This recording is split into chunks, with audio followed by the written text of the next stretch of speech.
चलते हैं श्रीमद् भागवत महापुराण। भगवान सच्चिदानंद जी की बड़ी मंगलमयी लीला। जब देखा कि गोकुल में बड़े बड़े उत्पात हो रहे हैं तो ब्रजवासियों की संगोष्ठी हुई। बड़े बूढ़े ब्रजवासी समनंद बाबा को बीच में बैठाल करके सलाह की।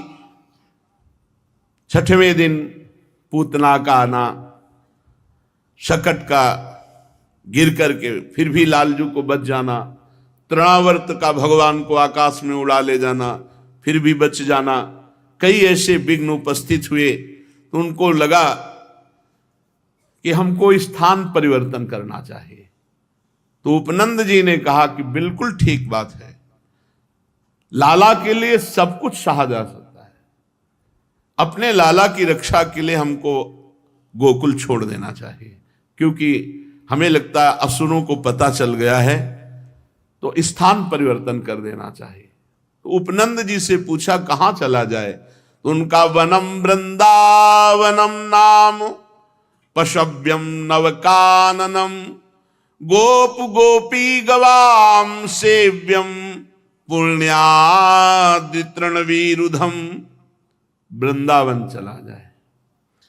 वृंदावन नाम का एक वन है, उसमें छोटी छोटी बड़ी बड़ी बहुत कुंज निकुंजे, बहुत से वन हैं, खूब हरा भरा वन है, बड़ा पवित्र पर्वत, घास, हरी भरी लता वनस्पतियां, ये सब हमारे पशुओं के लिए बहुत हितकारी रहेगी।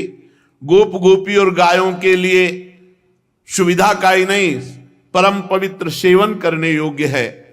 यदि आप सबको हमारी बात जचती हो तो आज ही हम चल देते हैं वृंदावन के लिए, देर ना की जाए।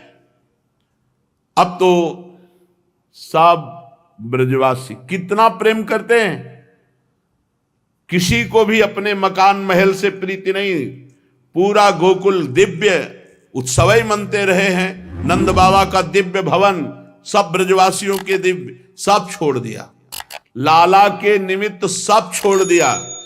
छकड़े जोते गए, आगे लाखों गोप सेवक गौओं को लेकर सब अपनी अपनी दल की दल, आगे गौएं और पीछे छकड़े, ऐसे चला जाए। उपनंद की बात सुनकर सभी गोपों ने एक स्वर में कहा बहुत ठीक, बहुत ठीक। सबका एक ही मत था। सब लोगों ने अपनी झुंड की झुंड गायें इकट्ठी की। छकड़ों पर वो थोड़ी सामग्री ला दी गई जो 2-4 दिन भोजन की व्यवस्था हो सके। सब वृंदावन की यात्रा के लिए तत्काल तैयार हो गए। ग्वालों ने बूढ़ों, बच्चों और गोपियों को, सामग्रियों को छकड़ों पर, उनके पीछे लाखों सैनिक धनुष, बाण, तलवार, ढाल बड़ी सावधानी से लेके चल रहे। गौ बछड़ों को आगे कर लिया, पीछे पीछे सिंगी तुरही जोर जोर से बजाते हुए चले। तो ब्रजवासी ब्राह्मण भी आगे वेद मंत्र उच्चारण करते हुए चल रहे हैं। कितना प्यार है प्रभु से। सब घर मकान सुविधा सब छोड़ दी, वृंदावन के लिए चल पड़े। ये ब्रजवासी जैसे कौन प्रभु को प्यार करेंगे।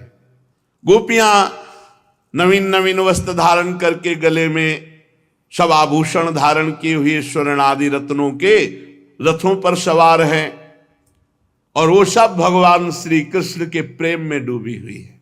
उनकी लीलाओं का गायन करती हुई जा रही।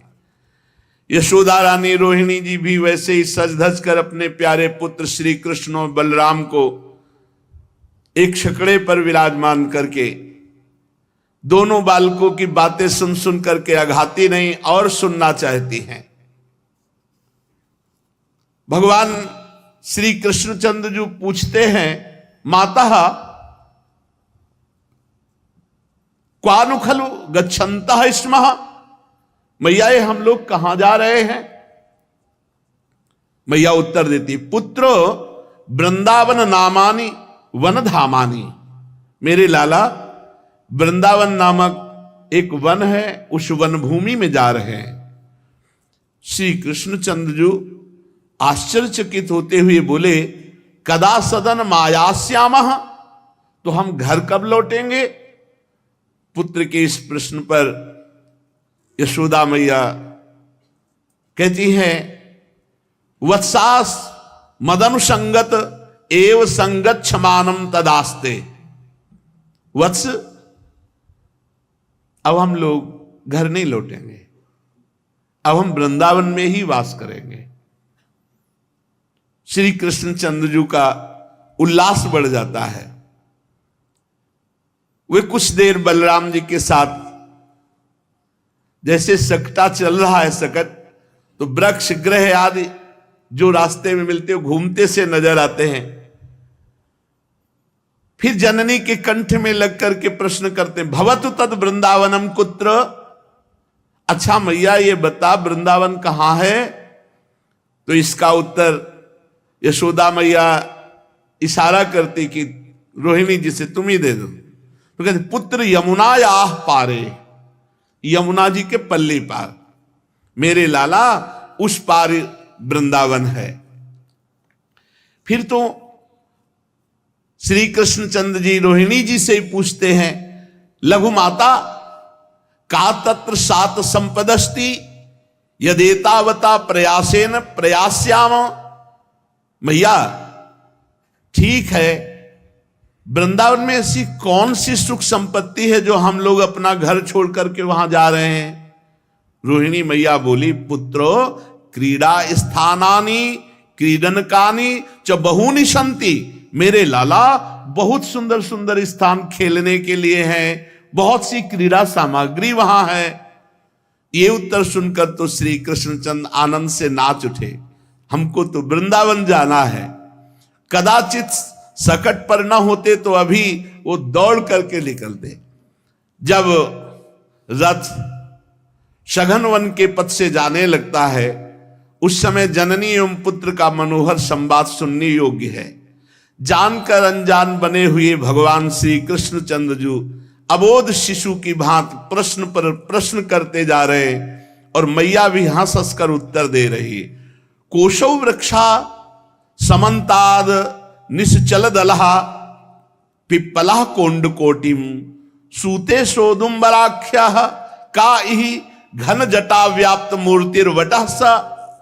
श्री कृष्ण ने पूछा, ये कौन सा वृक्ष है मैया? मैया कहती, पिप्पलहा, ये पीपल का वृक्ष है। श्री कृष्ण, ये कोटि अंडों को प्रसव करके अंगों में लपटाए हुए कौन सा वृक्ष है? जननी ने कहा कि सोदुम्बराख्या, ये गूलर वृक्ष है। गूलर में फल लगे रहते ना, गूलर फल है। श्री कृष्ण ने कहा, ये जो बड़ी बड़ी जटाएं रखे हुए वृक्ष है, ये कौन सा वृक्ष है? घन जटा व्याप्त मूर्तिर, तो बोले वटहसा, ये वट वृक्ष है। अच्छा मैया, इस प्रकार वन में जाते समय की विचित्र प्रश्नावली, जननी पुत्र का ये मनोहर संवाद गोप गोप सुंदरियां सुनती हैं और अब मानो अमृत में डूब जाती हैं। आश्चर्य है कि अपने अपने रथ पर प्रत्येक गोप सुंदरी को श्री कृष्ण का रथ अपने ही नजदीक लग रहा है। लाखों रथ, लाखों छकड़ों में सब बैठे, पर सब ऐसे ही जैसे निकुंज में श्री प्रियालाल विराजमान हैं, असंख्यों सहचरियां हैं, तो हर सहचरी के सामने प्रिया प्रीतम है। ऐसा नहीं कि पीछे वाले को बड़ा उचक करके परेशानी हो रही हो कि अब हमारा तो नंबर ही नहीं लग रहा दर्शन में। सब सखियों को सेवा, और सब सखियां सीधे प्रिया प्रीतम को देखती, कोई बीच में आड़ नहीं होती। ऐसे ही एक छकड़े पर कृष्ण बलराम है, लेकिन वो छकड़ा सबके समीप चल रहा, सब बातें सुन रही प्रभु की, सब आनंद मगन हो रही है। आगे बढ़े तो चित्रा कोयम मयूर कहा ई मृदु कुहु गायक, बोले कोकिलाख्या को वक्तुम वष्टिवाणी नरवदपि सुख पुष्पाप कश्य भृंग। मैया, ये रंग बिरंगा पक्षी कौन है? लाला, ये मयूर है। अच्छा मैया, तो ये कुहू कुहू कर बहुत मधुर गाने वाला कौन है? बोले ये कोयल है, ये कोकिल नाम का पक्षी है। ये ठीक मनुष्यों की भांति वाणी में बोलने में कौन समर्थ है? तो बोले शुक शारिका है। ये पुष्पों का पराग पीने वाला कौन है? इसे भ्रमर कहते हैं। ऐसे कृष्ण बलराम बातें करते हुए जो देखते हैं मैया से प्रश्न करते हैं। सब आ गए श्री यमुना जी के पावन तट पर। मैया नीलमणि श्री लालजू को कलेवा कराती है, पर इतने सरल कहां है कि शांत बैठकर कलेवा कर ले। कभी कलेवा करते भाग पड़ते हैं किसी वृक्ष की तरफ, किसी पशु पक्षी की तरफ, मैया फिर पकड़ के लाती है। बहुव्यंजन बहुभांति रसोई, सट रस के परकार, शूर श्याम हलधर दो भैया, और सखा सब ग्वार। भाग क्यों पड़ते? सब सखाओं को बुला लिया, फिर एक साथ बैठकर भगवान भोग आरोग रहे हैं। सकट ऐसे मंडलाकार खड़े किए गए हैं और बीच में सब बड़े सुंदर सुंदर शिविर कपड़े के ऐसे जिनमें सब शयन कर सके। सकट समूह क्रमशः कालिंदी यमुना जी के तट पर ऐसे लगाए गए हैं मानो कोई पहाड़ हो, श्रेणीबद्ध यमुना के तट पर। क्योंकि सब नवीन नवीन भी गोप बालक हैं, कोई जंगली पशु ना आ जाए। और हजारों सैनिक लाखों की संख्या में धनुष बाण तलवार ढाल लिए हुए सकट के पहले वो खड़े हुए हैं। यमुना तट घटमान में खलाल, लाल शाह शिव इति करुणया, कुलिश करेणाकृत पक्षिच्छिदा, कनकगिरि कैलास गौरी गुरु प्रभति महामहीधर राज, निकर्णाम पंक्ति भूय चलंती, कुमार श्रेणी रिव सकटानि पथ जनैर वृद्यस्यन्तः। ऐसा लग रहा है कैलाश पर्वत विराजमान हो गया। इतने सुंदर सुंदर शिविर लगे हुए हैं, सकट हैं, आसपास सब सैनिक है और बड़े बलवान गोप बड़ी सावधानी से वीरासन में बैठ करके सबकी रक्षा कर रहे हैं। ऐसा प्रतीत होता है मानो सैन्य बल ही मूर्तिमान विराजमान हो। आकाश से भी कोई नहीं आ सकता, पृथ्वी की तरफ से भी कोई आक्रमण नहीं कर सकता। ऐसे वीरासन में बैठे हुए दिव्य धनुष बाण लिए हुए सब सावधान हैं। यमुना पार होने की व्यवस्था के लिए पहले ही नावों की व्यवस्था की गई है। बाबा ने पहले से व्यवस्था रखी। अब रात में सब वहां शयन कर रहे हैं। 4 पहर विश्राम किया। चारों ओर वस्त्रों के जो गृह तंबू हैं, अग्नि चंदोए हैं, सब सुंदर सुंदर दुग्ध फेन की तरह गद्दे तकिया, सब राजसी व्यवस्था, मानो वस्त्रमयी पूरी हो। बाबा के सब ब्रजवासी और गायें जो छकड़े के अंतर्गत शिविर हैं उनमें तो सब जन हैं। और एक और सैनिकों की व्यवस्था की गई जो रथों के द्वारा घेरे गए, उनमें गौ लाखों करोड़ों गौएं।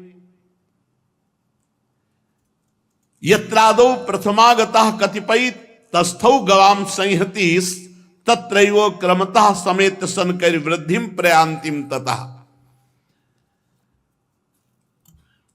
अब यहां गौ दोहन उतने जितने से प्रयोग हो जाए, क्या सब बछड़े पिए?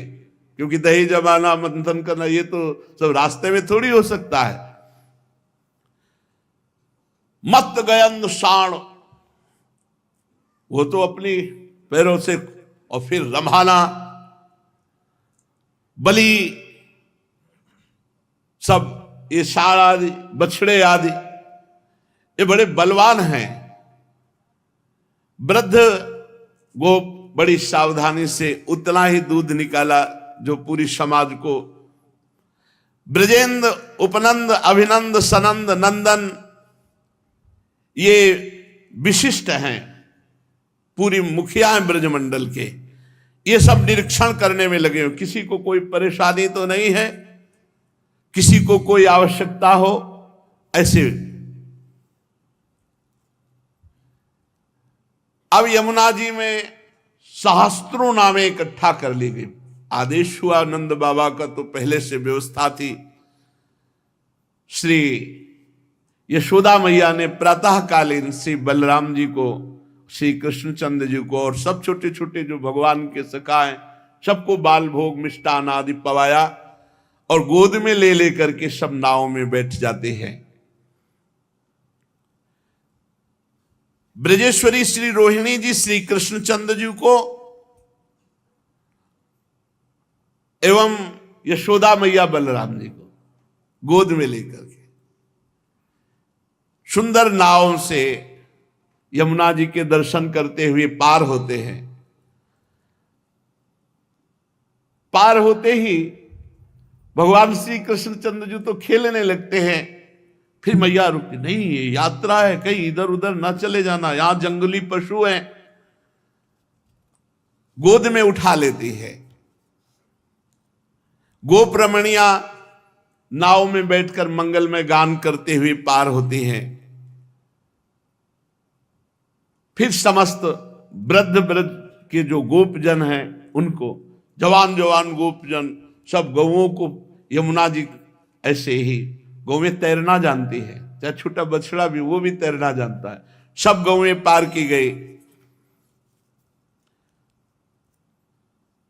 अब धीरे धीरे श्री वृंदावन की तरफ आ रहे हैं। वृंदावन पहुंचने के उद्देश्य से सर्वप्रथम आगे धेनु राशि चल रही, गौएं आगे चल रही। देखो गौओं की सेवा हमारे भगवान स्वयं किए हैं। आज गौ सेवा के प्रति उत्साह अगर नहीं रखोगे, केवल दूध की भावना रखोगे, तो फिर हमारी गौओं की दुर्दशा होती, बहुत दुर्दशा होती है।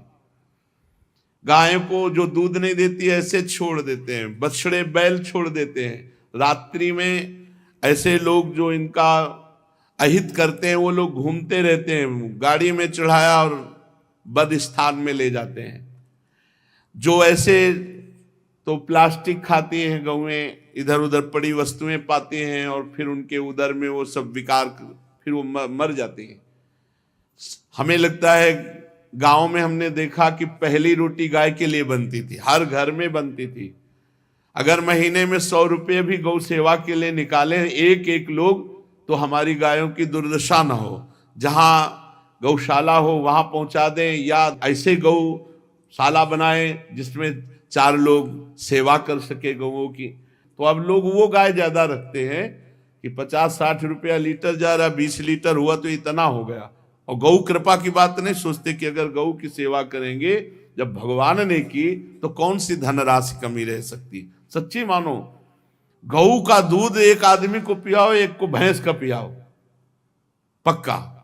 और फिर भैंस वाले को देखो तो मोटा आपको भैंस वाला मिलेगा, गऊ वाला तो मोटा नहीं मिलेगा, लेकिन उछाली गऊ वाले में होगी, तेजस्विता गऊ वाले में होगी। भैंस वाले में वो तेजस्विता नहीं होगी, उसमें चर्बी चाहे भले बढ़ जाए, मोटापा तो आ जाएगा, लेकिन उसको उछाली नहीं आए। अच्छा, दूध रख के देखो दोनों का, तो गाय के दूध में आपको स्वर्णिम कांति मिलेगी, शुद्ध देसी गाय के दूध में स्वर्णिम कांति मिलेगी। भगवान गौ सेवा सबसे पहले वृंदावन में आगे आगे गौएं। गोप लोग आसपास से घेरे हुए तुमुल नाद करते हैं और गौओं को आगे बढ़ने की प्रेरणा देते हैं।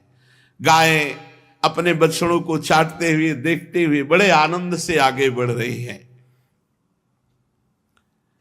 असंख्य गो बछड़े हैं, सब निशंक यमुना जी के पार हुए। जिन बछड़ों के अभी सींग नहीं उठे, छोटे छोटे बड़े सुंदर, ऐसे उल्लास पूर्वक, शरीर छोटा है पर वेग बहुत है, उछाली बहुत है। बड़ा सुख मिलता है जब गाय को ऐसे गले लगा के ऐसे, लेकिन मर कहीं वो तो मत लगा लगे, हाले वो सीख मार देगी। बहुत सीधी कोई कोई गाय होती है तो जैसे ऐसे दुलार करो ना तो एक भागवती का आनंद मिलता है, लेकिन संभाल के भागवती का आनंद लेने के चक्कर में किसी ऐसी गाय को गले मत लगा लेना जो मारती है। वो पुच्छ ऊपर उठा करके बछड़े जब भागते तो भगवान को बैठे छकड़े में अच्छा नहीं लगता, वो भी उनके साथ खेलना चाहते थे, क्योंकि ये सब भगवत स्वरूप। जानते हो भगवान के समय की गाय कौन थी? श्रुति, वेद की ऋचाएं गौओं का रूप धारण किए हुए थी। गाय आगे, बीच में बछड़े, और जो नवप्रसूत बछड़े अभी नए नए तो वो तैर नहीं सकते, तो विशाल बलवान गोप अपने कंधों पर लेकर उन्हें नाव में बैठ करके ऐसे पार करते। श्री कृष्ण चंद्र बलराम अपने विशाल सकट पर ब्रजेश्वरी और रोहिणी के पार्श्व में गोधन को देख रहे हैं, यमुना जी को देख रहे हैं, ऐसे देख रहे प्रेम नेत्रों से मानो प्रथम बार देखा हो। आनंद का पार नहीं है। अपने कर कमल को नचा नचा करके कभी रोहिणी मैया, कभी यशोदा मैया को, देखो मैया वो बछड़ा, देखो मैया वो यमुना जी कैसी, देखो मैया ऐसे, कभी एकदम मैया से छुड़ा करके भाग पड़ते हैं। माताएं उनके पीछे सजग हैं, भाग करके उनको पकड़ लेती हैं। धीरे धीरे वृषभों का दल सब कालिंदी के उस पार, सकट श्रेणी चल पड़ी। ब्रज सुंदरियां श्री कृष्ण यश गायन करते हुए जा रही हैं। राम श्याम तो मैया जरा सा असावधान होती रथ से कूद पड़ते हैं, अपने सखाओं की तरफ भागते। कभी गैया के मैया सावधानी रखकर फिर भागती है, उनको पकड़ के लाती है। सुबल श्री दामाद सखा उच्च स्वर से जब आवाज करते हैं, भगवान भी आवाज करते हैं, एक दूसरे को बड़ा आनंद मंगल करते हुए श्रीधाम वृंदावन की तरफ आ रहे हैं। वृंदावन का क्या कहना, जिधर दृष्टि डालो शोभा ही शोभा, क्योंकि सच्चिदानंद प्रकाशित है भगवान के समय। तो अभी मात्र 26-27 वर्ष पहले की बात कहते हैं। रोड तो केवल वही विद्यापीठ वाला और ये इस्कॉन वाला, इधर तो पूरी परिक्रमा सब रज की, और एक भी मकान नहीं जहां पर बैठे हो, एक जंगल ही जंगल। यहां तो घोर जंगल, बिल्कुल। आगे पुष्प मालीजन लगाते, चाहे पीपल है, ये सब पुष्प, यहां से लेकर के और सीधे केसी घाट तक एक भी मकान नहीं, बस 1-2 ट्यूबवेल थे, जैसे नवल का ऐसे 1-2 ट्यूब, बस जंगल। कालीदह के सामने आप जो कॉलोनी देख, अरे इतने सुंदर तमाल के पेड़, इतने सुंदर सुंदर पेड़, यहां वृक्षावली ही छाई हुई थी। वृक्षावली जो सामने वेद, ये इतने तमाल के सुंदर वृक्ष थे कि जिनके नीचे घुसकर बैठ करके आप भीषण दोपहर में भी आराम से सो सकते हैं, इतनी शीतलता। ऐसे बिल्कुल कुंज बने हुए, घुस के बैठ जाओ और मंत्र जप करो। ये तो बात 26 वर्ष की है। 500 वर्ष पहले जब आचार्य चरण आए थे, तब यहां बस 2-4 बड़े बड़े महापुरुष जो विराजमान थे, नहीं अन्य नहीं। यहां शांत। उधर राजपुर गांव में कुछ थोड़े से घर, क्योंकि माधुकरी वृंदावन से मांगने मथुरा जाते थे, इसका मतलब सुविधा यहां ऐसी नहीं थी। और जब महाप्रभु पधारे हैं तो सिंह आदि भी थे। फिर भगवान के समय द्वापर में, उस समय तो साक्षात चिदानंद भूमि अवतरण हुई थी। इतने सुंदर सुंदर वृक्ष देखे, इतने सुंदर सुंदर वृक्ष, कुंज की, मतलब देख के भजन करने का मन हो। रातों रात पूरे सब कटवा कटवा के, बिल्डिंगें कटवा कटवा के। श्री कृष्ण चंद्र बलराम छकड़े में बैठे हुए कभी बाईं ओर देखते, कभी दाईं ओर देखते, कहीं मयूर कुहक रहे हैं, कहीं शुक पिकादि, कहीं मृग, बड़ी सुंदर शोभा, भगवान बहुत आनंदित हो रहे हैं। श्री कृष्ण बलराम श्रीमद् भागवत वृंदावनम संप्रविश्य सर्वकाल सुखावहम, ये नहीं कहा कि सर्वकाल, इस समय भी जो आप पक्का देख लो, वृंदावन के बाहर प्रारब्ध भोग अपना जो असर दिखाएगा वो वृंदावन के भीतर नहीं दिखा सकता। कले कलेश न व्यापे ईठा, ये ठौर विश्व ते न्यारी, नागरी दासी जन्म जितायो बलिहारी बलिहारी। और जो वृंदावन में भजन होगा वो त्रिभुवन में कहीं नहीं हो सकता। यहां फिरे स्वार्थ आपने, भजन गए फिरे बाह। तुम प्रपंच सोचना चाहते हो, वृंदावन पकड़े हुए तुम्हें। पहला भजन तो यहां तुम हो, और दूसरा भजन तुम्हारे चित्त को भजन में लगने के लिए प्रेरित करता ही रहेगा, चाहे जितना अपराध करो। ये इतना कृपालु है।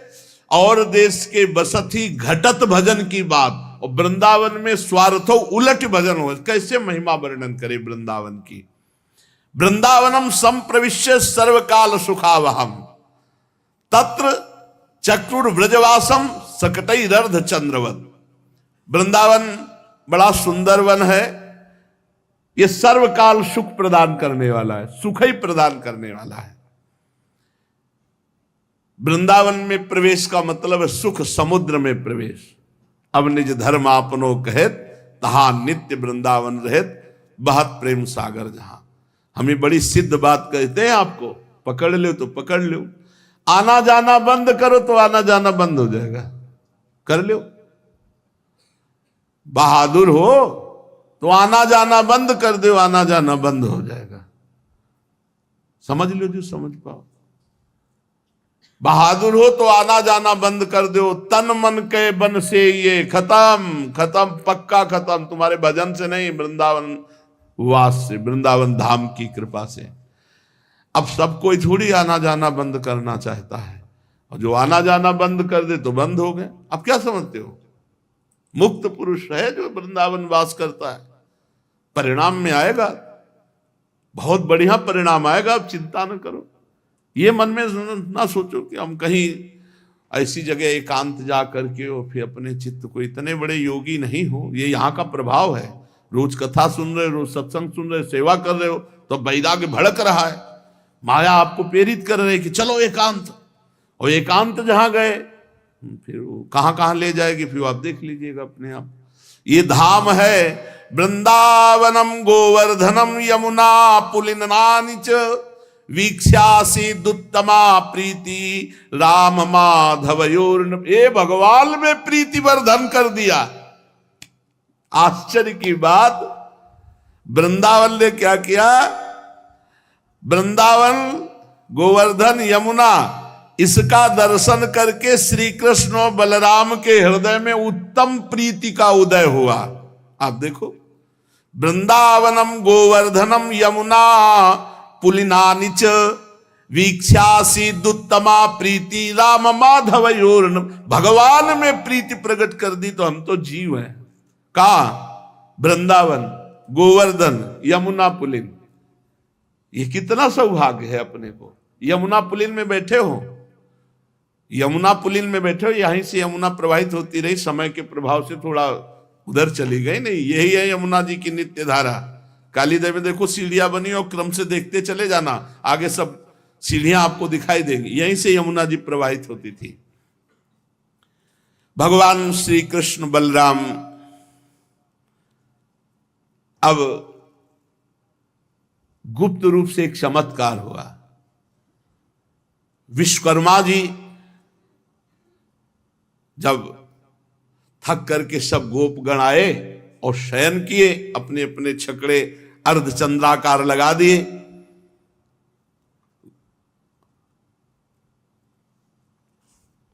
तत्र चक्रुर व्रजवासम सकटैरर्ध चंद्रवत। अर्ध चंद्रवत सकटे निर्माण करके सब बीच में, वैसे जैसे यमुना के पल्ली पार। तो विश्वकर्मा जी ने भगवान की आज्ञा से दिव्य वृंदावन में दिव्य निर्माण, क्योंकि वृंदावन तो लता पता, बाबा का महल, नंद उपनंद सबकी वैसे ही व्यवस्था जैसे गोकुल में थी, ऐसे ही भगवान ने वृंदावन में व्यवस्था की। पूज्य राधा बाबा अपनी वाणी जी में लिखते हैं कि रात्रि में विश्वकर्मा ने पूरी की पूरी नगरी ऐसी बना दी जैसे गोकुल में सबके वास्ते, वैसे ही भगवान की आज्ञा से विश्वकर्मा ने वास की व्यवस्था की। वृंदावन हर समय हरित रहता है, कभी पतझड़ नहीं होता वृंदावन में, क्योंकि सदा बसंत की उपस्थिति रहती है। बड़ा मनोहर गोवर्धन, गिरिराज जी का जैसे स्पर्श कर लो ऐसे ना, तो करोड़ों तीर्थों के अवगाहन से जो लाभ मिलेगा ना, वो गिरिराज जी के दर्शन स्पर्श से सहज स्वाभाविक। अरे अपने लोग बाजी जीत गए यार, कहां बैठे हैं? घर में बैठे हैं प्रभु के, कोई द्वार में थोड़ी है, कोई संसार में थोड़ी है, घर में बैठे हैं प्रभु के। कितना बस यही तो ठसक भूले हुए हैं। क्या भजन, भज न संसार का चिंतन ना हो तो फिर भज अपने आप हो रहा है। एक समर्पित को क्या भजन, जहां समर्पित है उसी का तो चिंतन चल रहा है। और हमारे है कौन? हाँ भाई, हमारी इसलिए बात समझ में नहीं आती कि भजन नहीं होता, ये हमारी समझ में नहीं आता। ये हमें समझ में आज तक नहीं आया कि भजन नहीं होता। ये बात कैसे, मतलब ये समझ में नहीं आया। जब आपका कोई है नहीं तो फिर आपका चिंतन क्या होता है?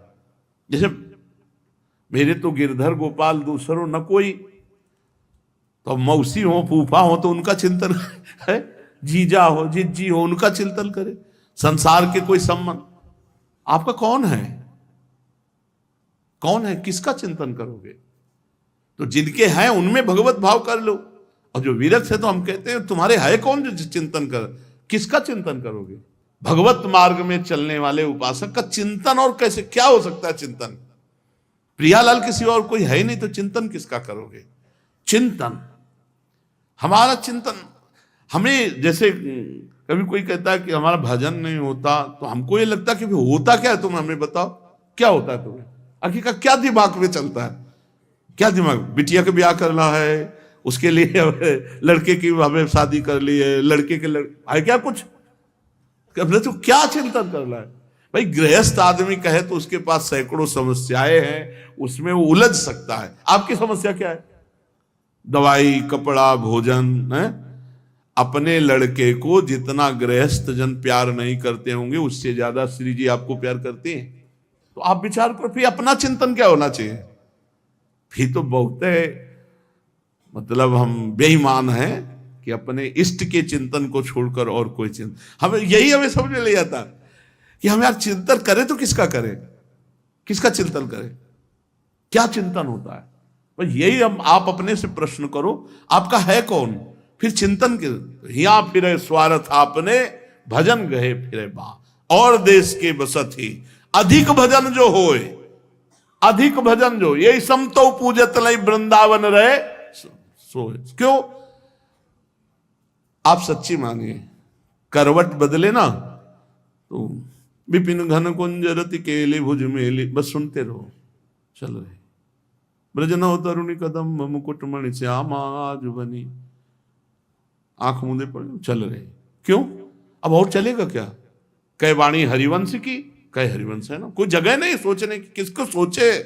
न कर्जा देना है, न कर्जा लेना है, न खेती बोना है, न खेती कटवानी, न लड़का न बच्चा। अब तुम्हारे और चिंतन क्या रह गया हमें बताओ? न तुम्हें खाने की चिंता है, न कमाने की चिंता है, न तुम्हें क्या परेशानी। तो चिंतन किसका? कोई चिंतन नहीं। तो हम कह रहे चिंतन कैसे कैसे नहीं होता? भगवत चिंतन क्यों नहीं होता? हमारा तो धंधा है वही, हमारा तो नशा है वही, हमारा जीवन वही है।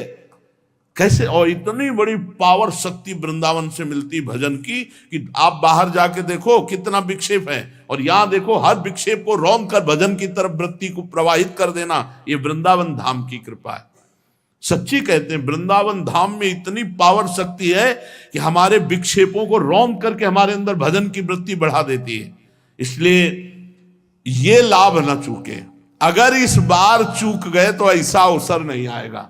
बार बार तो बनत नहीं, या संजोग अनूप मानुष तन वृंदा विपिन रसकम। बहुत बढ़िया जोर का एकदम, मतलब पूरा का पूरा जोर लगा दिया है प्रभु ने कि तुम्हारा कल्याण हो जाए। मनुष्य शरीर, वृंदावन धाम, रसिकों का संग, प्रिया प्रीतम की उपासना। मतलब अब गिरे तो बहुत ऊंचाई पे चढ़ गए हो, हाथ पैर सब टूट जाएंगे, चलने लायक नहीं रहोगे। परमार्थ से अब भ्रष्ट हुए तो बिल्कुल शांति से बैठ के सोचो हमारा चिंतन करने योग्य क्या है, हमारा चिंतन क्यों नहीं होता, किस विषय का चिंतन होता है। हम यही सोचते कि चिंतन का विषय क्या हो सकता है। खान पान तो प्रारब्ध के अधीन वो अपने आप आ जाएगा, सुविधाएं तुम्हारे चरण में लौटेंगी जब आप सच्चिदानंद प्रभु के चिंतन में लगे हो।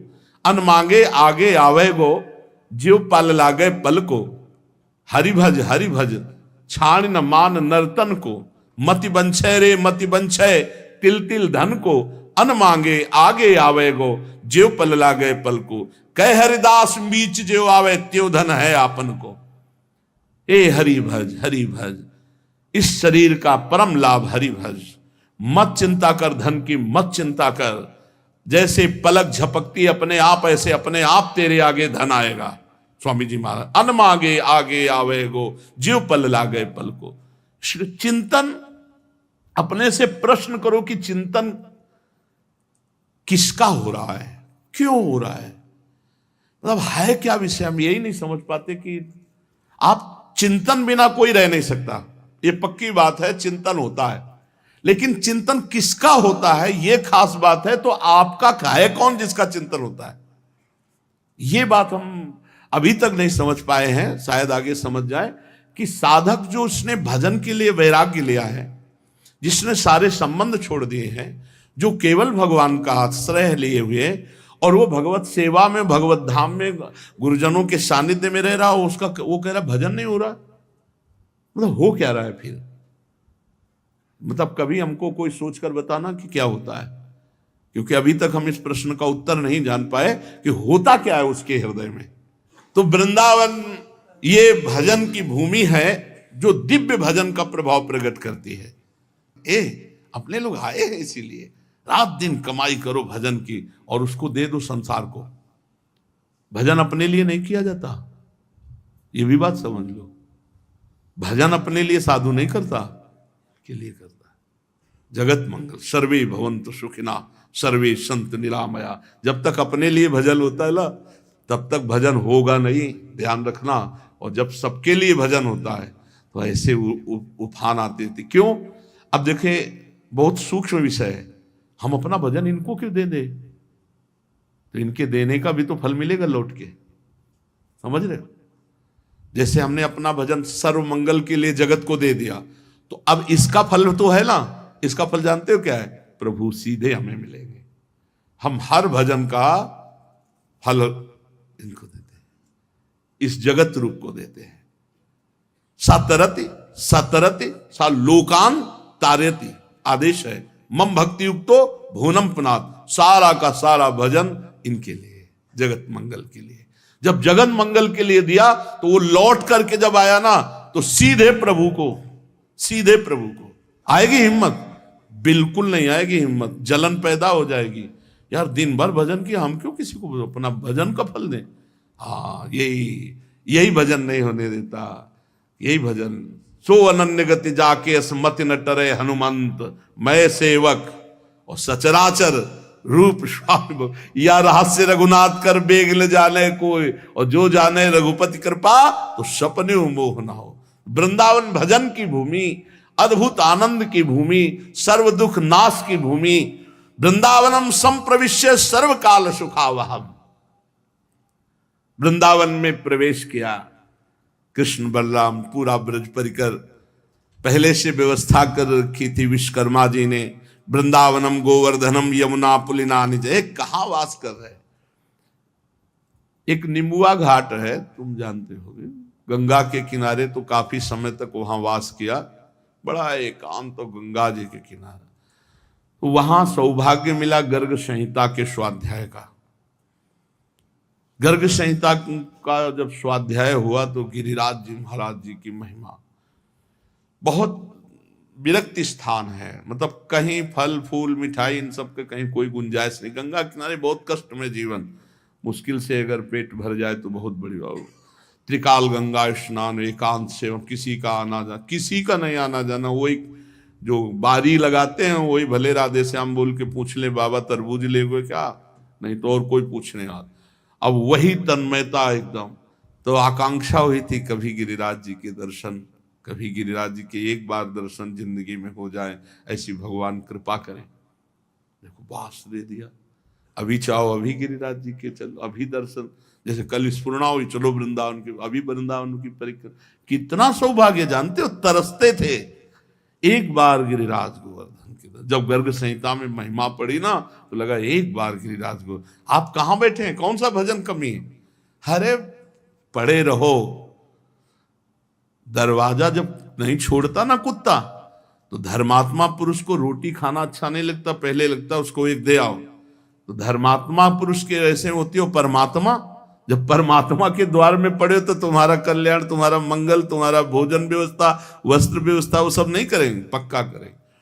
तो बोले फिर आप 5-5 दिन भूखे रहे तो देखो एक बात होता है कि जब भगवान किसी को जगत के लिए तैयार करते हैं तो उसको विशेष कसते हैं, ये ध्यान रखना।